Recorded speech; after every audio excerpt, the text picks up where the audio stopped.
το προνόμιο της αφής. Αυτό το χειροποίητο περσικό χαλί από τη συλλογή του Ντάνιελ Μπίκος βρίσκεται πάνω σε ένα μαύρο μεταξωτό φόντο, λίγο και βαθύ σαν έναν σιωπηλό νυχτερινό ουρανό. Πάνω σε αυτό το σκοτάδι εμφανίζεται η πρώτη γραφή, υφασμένη με σκούρο μπλε μετάξι και χρησιμοποιώντας μια παλιά ρωμαϊκή γραμματοσυρά. Τα γράμματα αποπνέουν κλασική αξιοπρέπεια, όμως η επιλογή του σκούρου μπλε πάνω στο μαύρο τα καθιστά δύσκολα διακριτά.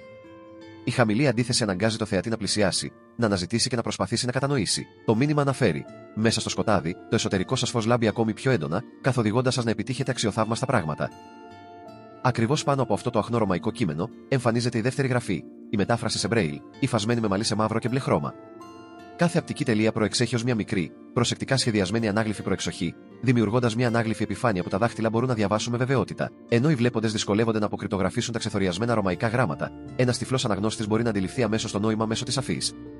Η γραφή Braille επικαλύπτει την οπτική γραφή σαν ένα καθοδηγητικό χέρι, αποκαλύπτοντας αυτό που τα μάτια δυνατούν να δουν.